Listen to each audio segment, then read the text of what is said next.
वैसे लोग यहाँ के जनप्रतिनिधित्व बनने के लिए भी इस प्रकार के अवैध संबंधों को कानूनी रूप दे करके झारखंड में एक संथाल परगना में खास करके एक सामाजिक ऐसा तनाव पैदा होने वाला है, हो रहा है, जो कभी भी खतरे की घंटी बजा सकता है। मैं ये मानता हूँ कि वास्तव में यहाँ पर आदिवासी समाज जो संथाल परगना है, उसकी प्रतिष्ठा और सम्मान और उसकी जान के भी खतरे बढ़े हैं। जान के खतरे कैसे बढ़े हैं वो आप सबके सामने है। अभी जो घटना घटी है सूर्या हंसदा की, वो आपके सामने है। उस पर कई बार चर्चा हुई होगी आपके बीच में, लेकिन इतना मैं स्पष्ट रूप से कहना चाहूँगा, मौत पहले और गोली बाद में। ये है सूर्या हंसदा की कहानी। उसकी जान पहले गई और गोली बाद में मारी गई। यदि यह सत्य नहीं है तो सरकार सीबीआई से जांच करा करके जो सत्य है उसको लाए। लेकिन मेरा ये दावा है, भारतीय जनता पार्टी के अध्यक्ष के नाते, कार्यकारी अध्यक्ष के नाते हमने टीम बनाई। अर्जुन मुंडा जो पूर्व मुख्यमंत्री थे उनके नेतृत्व में और भारत सरकार के मंत्री रहे, उनके नेतृत्व में 7 सदस्यीय टीम ने सारी चीज़ों की जानकारी वहाँ ली, छानबीन किया। एक बड़ी रिपोर्ट उन्होंने 9 पृष्ठ की जारी की, जो हमने राज्यपाल को भी दिया है, भारत सरकार को भी दिया है।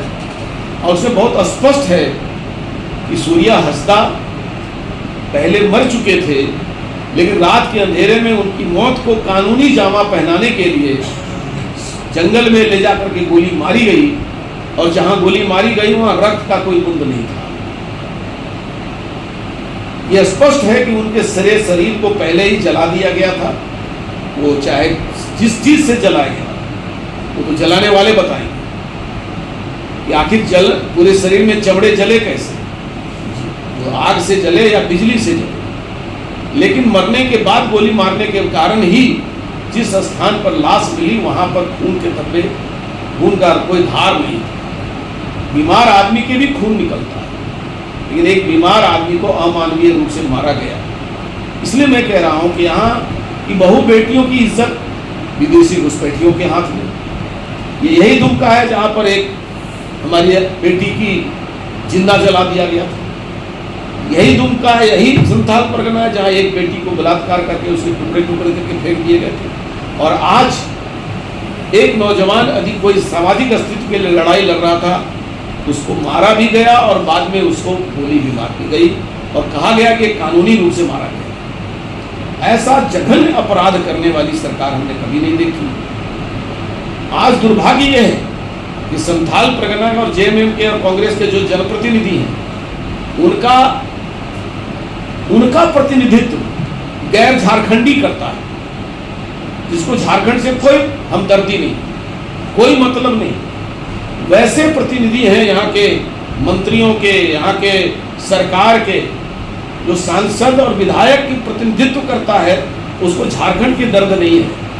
गैर झारखंडी दलाल और बड़े बड़े माफिया उसके प्रभावी होकर के और उनके राजनीति का संचालन कर रहे हैं।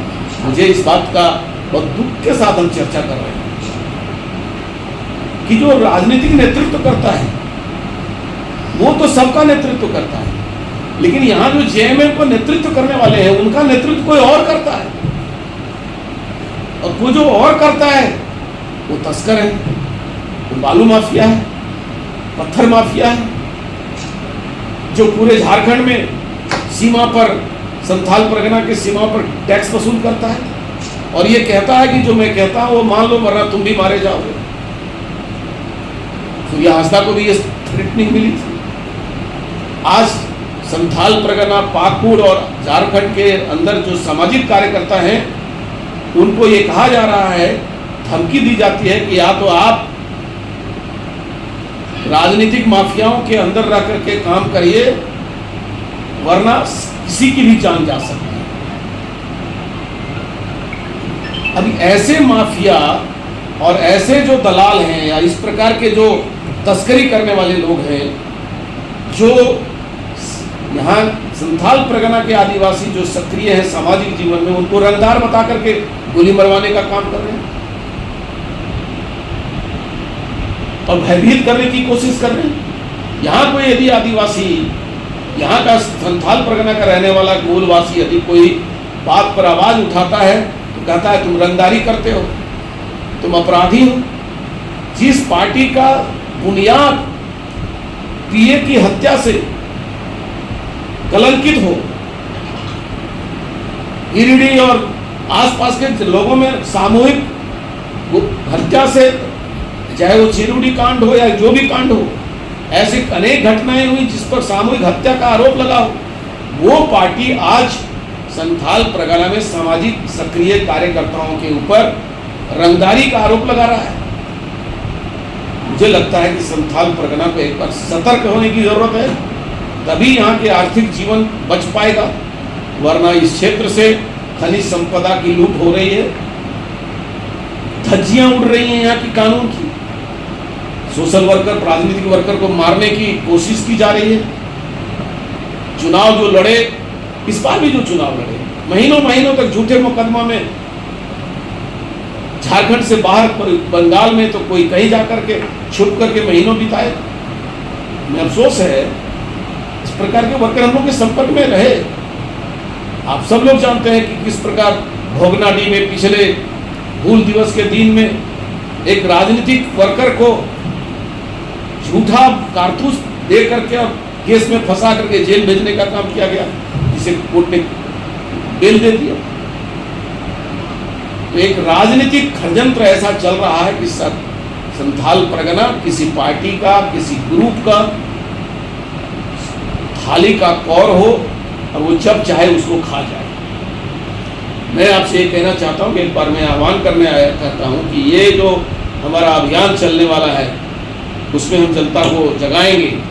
भारतीय जनता पार्टी इनके खिलाफ आवाज़ मुखर रूप से उठाएगी और हम बीजेपी के लोग, झारखंड बनाने वाले लोग हैं, सौदा करने वाले लोग हैं नहीं है। जिन लोगों ने सौदा किया उस सौदे से मिले राशि का आज भी फ्लैट दिल्ली में रखे हुए हैं और जब जाते हैं दिल्ली तो उसमें आराम करते हैं। घूस के पैसे से बेच करके खुद कुछ फ्लैट खरीदने का काम बीजेपी ने नहीं किया, जेएमएम के सांसदों ने किया था।